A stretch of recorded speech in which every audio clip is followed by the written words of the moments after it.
রাধে রাধে বন্ধুরা। তো এখন আমরা যাচ্ছি উত্তরপ্রদেশের মথুরা জেলার বার্সানা নগরে অবস্থিত রাধারানী মন্দিরে। এই মন্দিরকে অনেকে শ্রীজি মন্দির নামেও চেনে। এই মন্দিরটি ব্রহ্মগিরি পর্বতের ভানুগড় পাহাড়ের ওপর অবস্থিত। এই দেখা যাচ্ছে পাহাড়ের ঢাল, এটাকে বেয়েই আমাদের ওপরে উঠে যেতে হবে। যেহেতু এই পথটা একটু কষ্টকর, তাই আমরা এই পথটুকু বাইকে অতিক্রম করছি। এখান থেকে আমাদের হেঁটে মন্দিরে প্রবেশ করতে হবে। এই দেখতে পাচ্ছ হেঁটে যাওয়ার পথ। আর এখান থেকে আরেকটা জিনিস দেখতে পারবে, সেটা হলো শহরটা কতটা নিচুতে অবস্থিত। এই জন্য ব্যারিকেড করা রয়েছে, আর ব্যারিকেডের এই পাশেই রাস্তা, আর রাস্তার দুধারেই দোকান বসেছে। আর এই ব্রহ্মগিরি পর্বতের কিন্তু 4টে মূল পাহাড় রয়েছে, যেগুলি হলো ভানুগড় পাহাড়, বিলাসগড় পাহাড়, মানগড় পাহাড় আর রঙ্গগড় পাহাড়। আর এর মধ্যে সবচেয়ে গুরুত্বপূর্ণ হলো ভানুগড় পাহাড়, কারণ এখানেই শ্রীজি অর্থাৎ রাধারানীজির মন্দির অবস্থিত। আর এই মন্দিরের যাওয়ার এই পথটাতে সেদিন খুব রোদও উঠেছিল, এই জন্য ওপরে ত্রিপল দেওয়া ছিল, আর নিচে ভেজা কার্পেটও পাতা ছিল, যাতে কোনো ভক্তের খালি পায়ে যেতে কোনো অসুবিধা না হয়।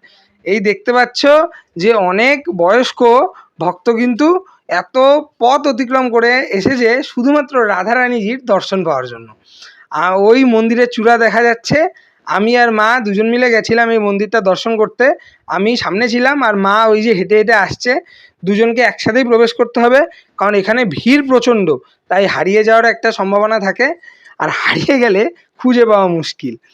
আর এই সামনেই তোমরা দেখতে পারবে যে মন্দিরে অনেক ভক্ত কিন্তু এই ওড়না মানত করে রাধারানীজির কাছে অর্পণ করেছিল।